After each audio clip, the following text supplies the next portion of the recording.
प्रिय विद्यार्थियों, आप सब कक्षा 10 पास कर चुके हैं और अब आप सभी विद्यार्थी कक्षा 11 विज्ञान वर्ग में एडमिशन लेने वाले हैं। तो सीधी सी बात है, कक्षा 11 विज्ञान वर्ग में आपका स्वागत है। अब हम कक्षा 10 की तरह या कक्षा 9 की तरह नहीं पढ़ने वाले हैं और नहीं उस तरीके से समझने वाले हैं। अब हमको हर एक गतिविधि, घटना, प्रयोग या किसी परिभाषा या किसी वस्तु, भौतिक राशि, हर एक शब्द के बारे में व्यवस्थित जानकारी होनी चाहिए।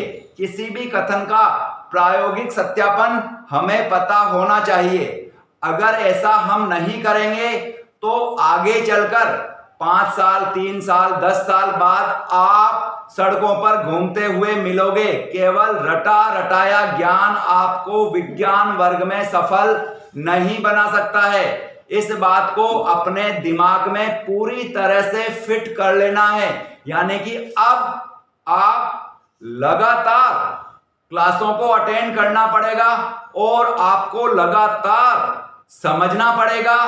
जिस समय पर जिन चीजों को याद करने के लिए बोला जाता है उसी समय में आपको याद करना पड़ेगा और कोई दूसरा रास्ता आपके पास नहीं है।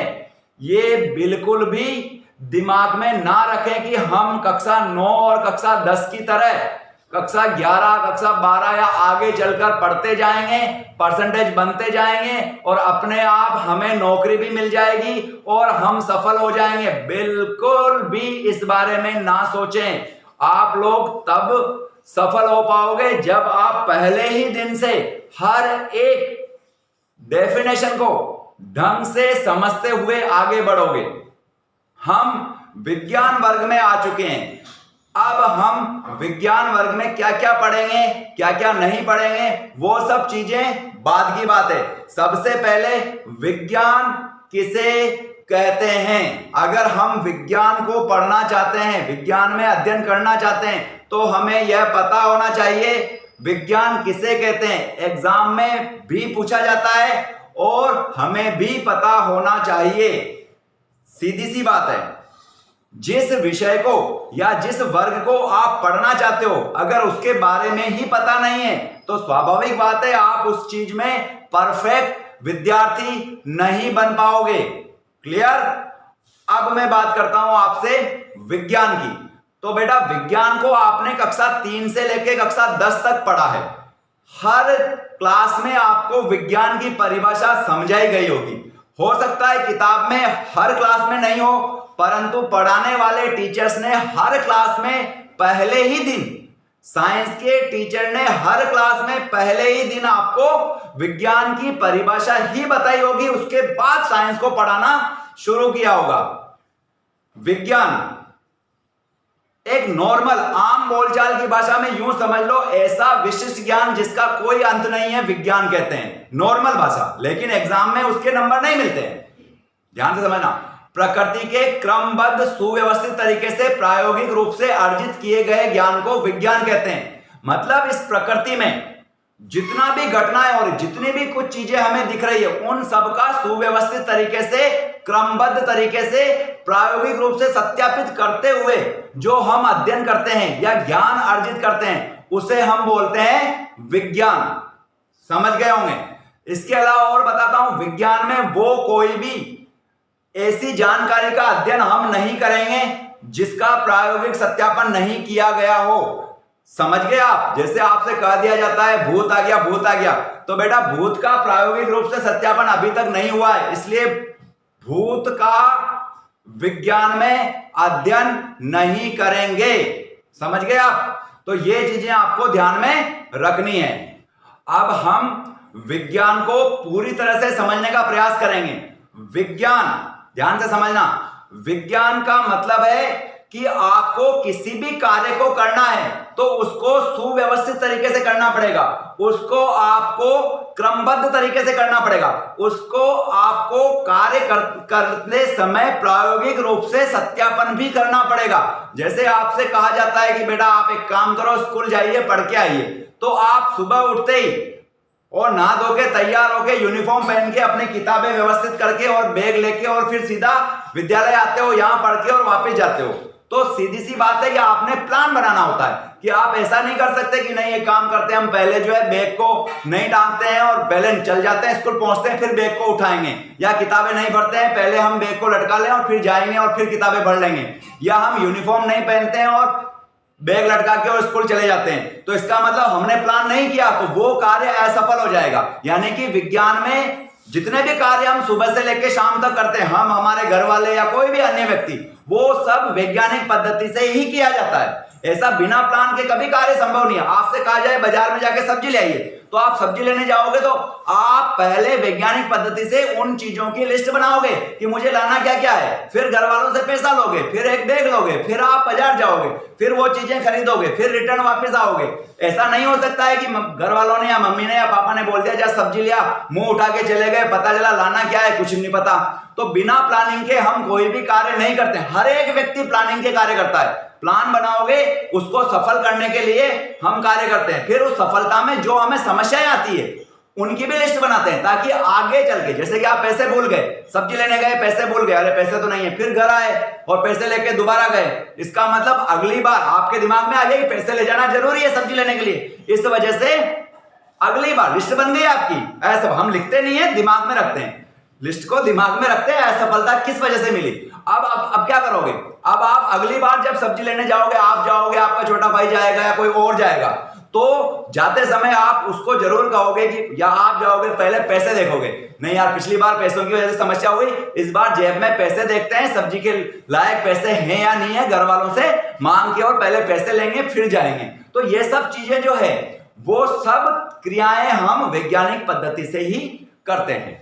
अब हम इससे आगे बढ़ते हैं। तो जैसे ही हम आगे बढ़ते हैं तो विज्ञान को समझने के लिए, पूरी प्रकृति की बात कर रहा हूं मैं। प्रकृति का मतलब क्या है? प्रकृति का मतलब है पूरा ब्रह्मांड, यानी कि जिसमें जैविक और अजैविक घटक हो। जैविक और अजैविक का मतलब छोटे से छोटे वायरस, बैक्टीरिया से लेकर और बड़े से बड़े जानवर, पेड़ पौधे, वहां तक के जैविक घटक सारे। इसके अलावा अजैविक घटक, छोटे से छोटे धूल के कण से लेकर के और बड़ी बड़ी पृथ्वियां, सूर्य, बड़े बड़े खगोलीय पिंड तक सभी घटक जिसके अंतर्गत आते हैं वो हमारी प्रकृति है। प्रकृति का मतलब यह नहीं कि हमारे आसपास की पेड़ पौधे, नदियां, इतना ही नहीं है। प्रकृति बहुत बड़ी है। हम ठीक है, छोटी क्लास में हमने प्रकृति का मतलब देखा होगा, पेड़ पौधे, नदियां, पहाड़, ये सब चीजें, लेकिन ऐसा नहीं है। हम सब प्रकृति के अंतर्गत आते हैं। और पृथ्वी के अलावा सौर मंडल, गैलेक्सी और गैलेक्सी जो है, आकाश गंगाएं जो है, वो सब प्रकृति के अंदर आती है। सब कुछ परमाणु भी प्रकृति के अंदर आता है और बड़े से बड़ा सौर मंडल भी प्रकृति के अंदर ही आता है। समझ गए आप? प्रकृति बहुत बड़ी है। अब इतनी बड़े का अध्ययन विज्ञान में करते हैं तो हम क्या करते हैं, जैसे कि अपन घर होता है ना, घर के अंदर हम क्या करते हैं कि यार एक काम करते हैं, पढ़ाई के लिए ये कमरा हो गया स्टडी रूम, खाना बनाने के लिए अलग कमरा हो गया, इसके अलावा नहाने धोने के लिए अलग बना दिया। ऐसे ही हमने अलग अलग कैटेगरी बांट देते हैं। ऐसे ही विज्ञान को भी, प्रकृति का अध्ययन करने के लिए विज्ञान को भी हमने कुछ अलग अलग भागों में विभाजित कर रखा है। उनमें सबसे पहले है भौतिक विज्ञान, फिजिक्स या भौतिक शास्त्र, ठीक है। उसके बाद है रसायन विज्ञान। देखो ध्यान से, भौतिक विज्ञान सबसे पहले है भौतिक विज्ञान। भौतिक विज्ञान मतलब भौतिक शास्त्र। दूसरे नंबर पर है रसायन विज्ञान, मतलब रसायन शास्त्र, केमिस्ट्री। तीसरे नंबर पर जीव विज्ञान, मतलब बायोलॉजी, जैविक शास्त्र जिसे बोलते हैं। और नंबर 4 पर है मैथ मतलब गणित, गणितीय शास्त्र बोलते हैं इसको। तो भौतिक, इसको विज्ञान को हमने इन 4 भागों में विभाजित कर दिया है। अगर हमें प्रकृति में होने वाली अन्योन्य घटनाओं का अध्ययन करना है, कोई सी भी घटना हो, चलना, उठना, बैठना, दौड़ना, टकराना, ऊर्जा बनाना, ठंडा होना, गर्म होना, समझ गए ना, उड़ना, कोई सी भी घटना, सूर्य का, सौर मंडल का घूमना, ठीक है ना, सूर्य का चारों ओर पृथ्वी, मंगल ग्रह का चक्कर लगाना, पृथ्वी के चारों ओर चंद्रमा का चक्कर लगाना, इन किसी भी घटना का, कोई सी भी घटना हो, सड़क के सामने चल के ट्रक के नीचे आ जाना, ठीक है ना, दो ट्रक का टकराना, रेलवे ट्रैक पर ट्रेन बिछाना, मकान बनाना, जितनी भी वस्तुएं बनाना, कुर्सी टेबल बनाना, जितनी भी घटनाएं हैं उन सब का अध्ययन, यानी प्रकृति में होने वाली अन्योन्य घटनाओं का अध्ययन भौतिक विज्ञान की जिस शाखा के अंतर्गत किया जाता है वह शाखा कहलाती है विज्ञान की वह शाखा जिसके अंतर्गत प्रकृति में होने वाली अन्योन्य घटनाओं का अध्ययन किया जाता हो, उस शाखा को बोलते हैं हम भौतिक विज्ञान। समझ गए?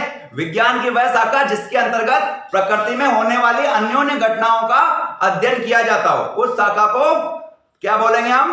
भौतिक विज्ञान कहते हैं। इसके अलावा और हम आगे बढ़ते हैं तो हमारे पास आता है नंबर 2 पर रसायन विज्ञान।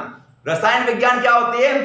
प्रकृति में जितने भी पदार्थ हैं उन सभी पदार्थों को ध्यान से समझना, प्रकृति में उपस्थित सभी पदार्थों के रासायनिक संगठनों, रासायनिक क्रियाओं, रासायनिक पदार्थों से नए पदार्थ बनने की क्रियाएं, इन सब का अध्ययन जिस शाखा के अंतर्गत किया जाता है उस शाखा को बोलते हैं हम रसायन विज्ञान। समझ गए होंगे? उसके बाद जीव विज्ञान में आता है प्रकृति में जितने भी जैविक घटक हैं उनकी क्रियाओं का अध्ययन विज्ञान की जिस शाखा के अंतर्गत किया जाता है उस शाखा को बोलते हैं हम जीव विज्ञान। यानी कि प्रकृति में जितने भी जैविक घटक हैं, पेड़ पौधों से लेके जीव जंतुओं से लेके एक छोटे से वायरस से लेके और बहुत बड़े जीव जंतु या बहुत बड़े बरगद के पेड़ तक का अध्ययन आप करते हो, उन सबको हम बोलते हैं, वो सब जो है जीव विज्ञान के अंतर्गत ही हम अध्ययन करते हैं। अब आता है गणितीय शास्त्र। मतलब विज्ञान को समझने के लिए मानव निर्मित वो सूत्र या वो संक्षिप्त क्रियाएं, प्रतिबंध बनाए गए हैं, उनका अध्ययन विज्ञान की जिस शाखा के अंतर्गत किया जाता है उसे हम बोलते हैं गणितीय शास्त्र। दोबारा बोल रहा हूं, विज्ञान की वह शाखा जिसके अंतर्गत विज्ञान को सरल रूप से अध्ययन करने के लिए या विज्ञान का सरल रूप से अध्ययन करने के लिए मानव द्वारा कुछ सूत्र, कुछ संक्रियाएं, कुछ प्रतिबंध का अध्ययन किया जाता है, उस शाखा को गणितीय शास्त्र कहते हैं। गणितीय शास्त्र में हम सूत्रों का अध्ययन करते हैं, फॉर्मूलों का अध्ययन करते हैं और कैलकुलेशन करते हैं उसकी। यानी कि विज्ञान का अध्ययन, अगर मान लो मैं कहूं यहां से भरतपुर तक की दूरी या वेग या कुछ भी चाल या कुछ भी गणना करनी है तो मुझे गणित के सूत्रों का इस्तेमाल करना पड़ेगा, वरना मैं विज्ञान का अध्ययन उतनी आसानी से नहीं कर सकता। इस वजह से मुझे गणितीय शास्त्र की बहुत ज्यादा जरूरत होती है, इस बात को ध्यान रखना। तो इस तरीके से हम ये कह सकते हैं कि विज्ञान को हमने 4 भागों में विभाजित किया गया है। नंबर 1 भौतिक विज्ञान, नंबर 2 रसायन विज्ञान, नंबर 3 जीव विज्ञान और नंबर 4 गणितीय शास्त्र। ठीक है, इसके बाद हम आगे बढ़ेंगे। आगे बढ़ने से पहले मैं आपको बता देता हूं, अगर आप विज्ञान वर्ग में एडमिशन लेकर के और साइंस में अपना फ्यूचर बनाना चाहते हो तो आपको प्रतिदिन क्लास को अटेंड करना पड़ेगा, आपको भेजे गए नोट्स समय पर उतारने पड़ेंगे और उनको समझना पड़ेगा, और ऑनलाइन में आपको जो समझाया जाता है उसको समझते हुए अगले दिन उसको याद करना पड़ेगा। कभी भी ये नहीं हो सकता कि मैं बोल दूं बेटा कल तुम्हारा एक पार्ट नंबर 1 का टेस्ट है और आप ये कह दो कि नहीं सर 2 दिन दीजिए, हमें फेरना है, यानी दोबारा रिवीजन करना है। बिल्कुल नहीं मौका मिलेगा। जितना पढ़ा दिया गया वो सारा का सारा आपको याद रखना है। इस तरह की परिस्थितियां आपको पैदा करनी पड़ेगी। अब ऐसा नहीं हो सकता एग्जाम से पहले आपको 5 दिन दे दें कि भाई 2 पार्ट का टेस्ट है, आप 5 दिन बाद लूंगा मैं। बिल्कुल नहीं, 1 दिन पहले बताया जाएगा और तैयार रहोगे तब जाके आप विज्ञान में आगे चलकर सफल होगे। तो मेरे ख्याल से आज के दिन इतना ही, बाकी हम कल पढ़ेंगे। कल हम इससे थोड़ा सा आगे बढ़ेंगे।